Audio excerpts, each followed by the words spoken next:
आपका मिथुन का बॉन्ड कैसा है?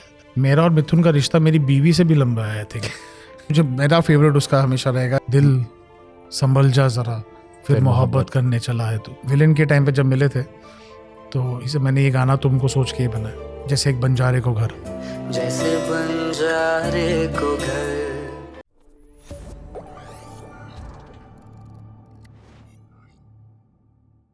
फिल्में आती हैं, गाने रह जाते हैं जी ऐसा लोग कहते हैं। मिथुन आपका रिश्ता बहुत गहरा है जी। उसमें राइटर का जिक्र कई बार नहीं होता है, कादरी साहब का, और करना चाहिए। अरशाद, मतलब जितने राइटर्स में चलता है, राइटर बहुत अंडररेटेड होते हैं, उनको और क्रेडिट देना चाहिए। मिथुन ने हमारे पॉडकास्ट में कहा भी था जी। आपका मिथुन का बॉन्ड कैसा है? तो लास्ट मेरे बर्थडे पे हम लोग जब बात कर रहे थे तो हम लोग डिस्कस ये कर रहे थे कि मेरा और मिथुन का रिश्ता मेरी बीवी से भी लंबा है। I think I know Mithun before I met my wife actually, but और मिथुन मेरा दोस्त नहीं है, but I can say he someone who understands me better than most people. I think क्योंकि मुझे याद है, जैसे कि बहुत फनी स्टोरी है, ऐसी बहुत स्टोरी है अपनी, बट एक स्टोरी ये थी कि मैं फाइनली मिथुन को कह रहा था कि मैं शादी कर रहा हूँ। तो मिथुन अपने पियानो को छोड़ के मुझे देख कर बोला क्यों? तो मैंने बोला मुझे घर जाने का एक रीज़न चाहिए। मैंने उनको ये कहा था। आई रिमेंबर इस पे कोई गाना भी आप लोगों ने बनाया था। ठीक है। और फिर सडनली मैं, जब वो आशिकी के दौरान था, फिर वो विलेन के टाइम पे जब मिले थे तो इसे मैंने ये गाना तुमको सोच के ही बनाया, जैसे एक बंजारे को घर। हाँ, कोई मुझे यूं मिला है जैसे बंजारे को घर। I think that was the inspiration. तो I think someone who understands me the most and understands the way I want to do emotion, Mithun से बेटर कोई नहीं है। तो वो आपके साथ हंसी मजाक करते हैं, वो जैसे बहुत लहजे में रहते हैं, वो एकदम संयमित, संतुलित। बहुत बट नहीं बहुत मस्ती मजा करते, but I don't think Mithun is not a person who takes anything lightly. He is very focused, and इसलिए शायद I need that. I mean if he jokes around with anybody I think it will be me only, but we have a very nice relationship. I think we have a relationship के मैं हमेशा ढूंढ रहा हूँ और वो हमेशा वो आंसर्स उसके पास ही रहते हैं, मुझे लगता है। मिथुन का आपका फेवरेट सॉन्ग कौन सा है? जैसे मेरा चल घर चले मुझे बहुत पसंद है। मुझे लगता है कि वो एक ऐसा गाना है, कभी भी चला सकते हो आप, रख दो। एक गाना आई मीन तो चला भी था, बट इतना नहीं। मुझे मेरा फेवरेट उसका हमेशा रहेगा इस फिर मोहब्बत अरे कर रहा है, जिससे इरफान और अरिजीत की शुरुआत हुई थी। वो बहुत ही आउटस्टैंडिंग गाना है। उसका मेलोडी, उसका बिगनिंग, उसका स्ट्रक्चर, उसका साइलेंस, उसका पॉज, दिल संभल जा जरा फिर मोहब्बत करने चला है तू। थिंक वो पॉजिंग ही कुछ और है। मोहित और मिथुन की रिबॉन्ड थी 8 साल बाद। 8 साल नो एक्चुअली पहले ए खुदा मैं तुझसे दूर हुआ, वो ज़्यादा पहले रिबॉन्डिंग उस पर हुई थी, पर लास्ट जब शूटिंग पे ये गाना लेके आया था। एंड इसका स्ट्रक्चर ऐसा नहीं था, ये ऑल ओवर था, ऐसे कहीं मुखड़ा था, कहीं अंतरा था, कोई ऐसा था। हम लोगों ने बैठ के वो साथ में बनाया, पर मुझे उसमें इतना ब्रिलियंस दिखा था। जिस राह पे है घर तेरा अक्सर वहां से मैं हूं गुजरा। मुझे ये गाना इतना अच्छा लगता है। I think it's one of the best songs Mithun will ever make. Beautiful beautiful ever make. अभी आपकी सैयारा में भी मिथुन का एक गाना है धुन। जी। हालांकि मिथुन को मैंने कॉल करके कहा, मैंने कहा भाई मुझे शुरू में नहीं अच्छा लगा था, मुझे लगा बहुत रोमांटिक गाना, इतना स्लो कैसे, बट बाद में मुझे वो बहुत अच्छा लगने लगा। नाउ आई एम कहीं भी आप फ्लाइट में चल रहे हो, कुछ भी चल रहे हो, मैं उसको प्ले करके इजी वाइब ले रहा हूँ। ऐसा होता है गानों के साथ आपके साथ कि कोई गाना आपको नहीं अच्छा लगा? सारे गाने ऐसे होते हैं। मिथुन के सारे गाने ऐसे हो, लोग अक्सर एक बीट ढूंढते हैं, एक पेस ढूंढते, पर मिथुन में जो खामोशी है, जो साइलेंस है, जो मुझे कैरेक्टर के लिए चाहिए था और जो सीन के लिए चाहिए था कि उसका दोस्त के साथ झगड़ के वो अकेले जाके परफॉर्म कर रहा है, तो आई थिंक उसके लिए वो साइलेंस चाहिए था। और मुझे हमेशा ये दिखाना था कि तो जैसे आदि सर ने मेरे को पूछा था, ये आदमी झगड़ता है, बुरा आदमी है, गाली देता है, वो सब करता है, बट जब गाता है तो उसके आवाज़ में सच्चाई हो, तो मतलब यही गाना है इसके लिए। ये अरिजीत शायद पहले नहीं गा रहे थे, मैंने सुना था कोई और गा रहा था। जी, we were trying somebody else, but then I think वो गाने को जो ज़रूरत थी, जो मिथुन को लगा था ज़रूरत थी, और मैं हमेशा ये चॉइस म्यूज़िक डायरेक्टर को देता हूँ। मैं कभी अपना चॉइस इम्पोज नहीं करता हूँ। हाँ, अगर मुझे एक नई आवाज़ चाहिए तो मैं बोलता हूँ मुझे नई आवाज़ चाहिए, बट आई ऑलवेज, मेरा काम है वो गाना सेलेक्ट करना, not how it is done. I don't get into those detailing. Okay, इसमें विशाल का एक गाना है तुम हो तो, जो सबसे अलग गाना है इस फिल्म का। जी। बाकी सारे गाने हर ठहराओ, रुको या दर्द में है, एक गाना है जो थोड़ा सा आपको वाइब देता है। जी।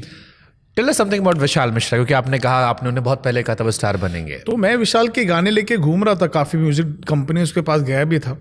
कब? तो उसको ले, जब वो स्ट्रगलर था, किस साल की बात बता रहे हैं?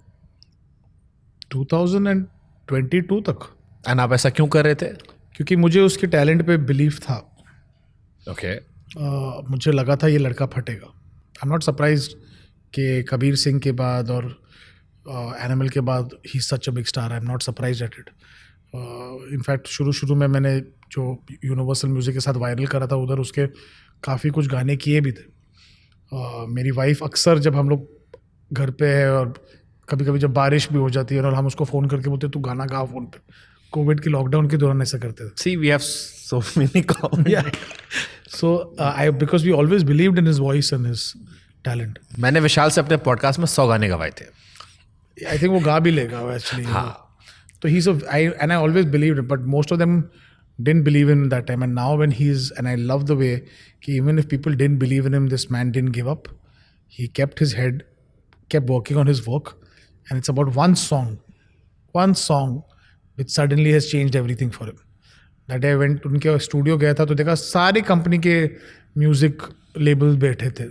अब तो भाग्य हो लंदन सब, हाँ लंदन में फ़ोन करते रहता, मैं सारी कंपनी बैठे हुए थे। मैं बोला एक टाइम था कि मैं तेरे को जाके बेच रहा था, आज सब आके तेरे ऑफिस में बैठे। I am very proud of you. Beautiful. I mean एक साथ आपकी film my life in a metro में भी वो थे। So good journey. I mean journey सिखा, आप लोग की जर्नी एक्चुअली सिखाती है। आंखों की गुस्ताखी भी उनकी थी ना। हाँ, आप पूरा एल्बम का था, पूरा एल्बम था। बट आप लोग की जर्नी सिखाती है कि अगर आप लगे हो, जमे हो, डटे हो, लाइफ में आप success पालोगे। It is only about that, sir. It's not. Trust me, I've seen a lot of people with talent, but the biggest thing is resilience. आपको गिरना पड़ेगा, वापस उठना पड़ेगा, गिरना पड़ेगा, वापस उठना पड़ेगा। वो जो गिर के लगते गिरे ही नहीं है ना, उनका प्रॉब्लम है। जब गिरो तो आपको ये एक्सेप्ट करना पड़ेगा कि आप गिर गए। चलो मैं एक टफ क्वेश्चन करता हूँ। मुझे ये एज अ म्यूजिक लवर मुझे लगता है बहुत टफ क्वेश्चन होगा। प्रीतम प्लस केके या मिथुन प्लस अरिजीत? मिथुन प्लस अरिजीत। क्यों? क्योंकि प्रीतम दादा ने मुझे बहुत सिखाया। ये प्रोग्रामिंग, म्यूज़िक, वो सब मैं उनसे सीखा था। पर अगर मुझे लगता है मैं अपनी खुद की बैटिंग करने लगा ना, प्रीतम और केके सर के साथ शायद ये था कि मैं वो बच्चा था जो उन लोग साइकिल और साइड व्हील्स थे और मैं साइकिलिंग सीख रहा था। ओके। बट अरिजीत और मिथुन के साथ या मिथुन एंड एनी अदर सिंगर के साथ मुझे लगता है हम दोनों साइकिलिंग खुद करने लगे दोस्त। तो आई फील वो मेरी आवाज़, वो खामोशी, मेरा स्टाइल इन लोग से बना। मैं वहाँ से सीखा, वो मेरा एजुकेशन था, पर मेरा स्टाइल मिथुन और उससे बना। मैं जब भी कोई ऐसे व्यक्ति से बात करता हूँ जो म्यूजिक से जुड़ा होता है, मैं हमेशा केके सर का जिक्र करता हूँ। मुझे लगता है बहुत जल्दी चले गए 100%, और बहुत कुछ दे सकते थे। उन्होंने इंडियन म्यूजिक, उन्होंने आतिफ ने इंडियन म्यूजिक को चेंज किया उस एरा में। जब हमारी जो कॉलेज लाइफ थी उसमें Atif and KK sir was one जिनके गानों ने अंदाज बदला। वो नदीम शरवन वाले जोन से हम बाहर निकले, कुमार सानू, उदित नारायण से। एंड प्रीतम, हाँ प्रीतम, ही वाज म्यूजिक डायरेक्टर, मैं सिंगर की बात कर रहा था उसमें। केके को आप कैसे रेट करते हो एंड हाउ यू सी? और started my career with KK and उनसे अगर वो सीखना था तो केके सर से ही सीखना था सिंगिंग का। द परफेक्ट ब्लेंड, जो रॉक मॉडर्न बट फिर भी लहजा, ऑल्सो शब्द का प्रोनाउंसिएशन, वो जिस छन जैसे कहते हो, कैसे गानों के शब्द गिरने चाहिए लिरिक्स पे, किस पे इम्पोर्टेंस करना चाहिए, किस पे आहट आनी चाहिए, किस पे वो सब सिखाया नहीं जा सकता। आई थिंक नए सिंगर्स को, मुझे लगता है आजकल के नए सिंगर्स वो लिरिक्स भी डीप लिख देते हैं। हाफ ऑफ देम बोल रहे are you meaning what you are singing, तो उन लोग वो कर नहीं पाते। एंड आई थिंक तो my starting of the career was always with KK and but for me KK, Pritam, वो सब और मुझे Imran Hashmi, that was the foundation. जब हम खुद अपना art like with Imran Hashmi, I can't tell him I created Imran Hashmi, I was discovering, मैं खुद का टैलेंट डिस्कवर कर रहा था वो टाइम पे। आप सब एक साथ डिस्कवर खुद डिस्कवर, तो I think we learn from KK sir and Pritam and everything. But फिर हम जब खुद की रिस्पॉन्सिबिलिटी लेनी शुरू की, तब मिथुन आया and Arijit and all that started कि अरिजीत को मैंने सिलेक्ट किया कि ये आवाज़ अच्छी है, then it became this way, then you learned it। but हम लोग अगर केके सर और प्रीतम से सीखते नहीं थे तो कभी आता ही नहीं था। तो अगर केके के कुछ गाने हैं जो आप सुनते हो आज भी, कौन कौन से सुनते हो? मेरे गाने ज़रा सा, मेरा all time favourite Sanjay Bhansali साहब का एक गाना है, तड़प तड़प, वो गाना मैं कितनी भी बार सुन सकता हूँ और आंखों में आंसू आ जाते There's one song मैंने दिल से कहा ढूंढ हैं। लाना खुशी, खुशी ना समझ लाया दर्द फिर भी दर्द, तो ये all ना these- समझ लाया गम, तो ये गम ही सही। yeah, even Awarapan, Banjarapan and all those, that depth and that feeling, but at the same time he can go the mixture of वो सर वो तो कोई तोड़ नहीं उनका, yeah totally वो तो आई थिंक वो आप प्ले कर दो कहीं पर भी, कोई भी गाना। totally एक गाना आपने जन्नत में भी दिया था कोई आवारापन का। आपने आपका रिसर्च बहुत अच्छी तरह किया है। नहीं वो फिट नहीं हो सर रहा था मैंने आवारापन में। आपको मिथुन को मैंने घोर के पी रखा है। जरा सा वो गाना जरा सा और एक लंबी जुदाई एक बैंक में था, वो दो गाने क्या बात कर रहा। वो दो गाने एक्चुअली मैंने दिया नहीं, मेरे कंपोजिशन थोड़ी है, मेरे पास पड़ा हुआ था, जैसे वो प्रीतम सर ने बनाया था पर वो आवारापन में फिट नहीं हो रहा था, तो मैंने कहा था कि वो कुणाल देशमुख को बोला था ये गाना बहुत अच्छा है। उन्होंने काम किया आपके साथ, बट आई एम श्योर आपने इसको तो रिग्रेट किया होगा कि यार ये गाना मेरी फिल्म में बनता था। नहीं सर, मैंने कभी ऐसा रिग्रेट नहीं किया, मैंने ऐसे काफ़ी लोगों को ऐसे गाने दिए, मुझे कभी वो इशू नहीं है कि वो, क्योंकि मुझे लगता है कि आप जो आदमी होल्ड करता है ना वो क्रिएट नहीं करेगा।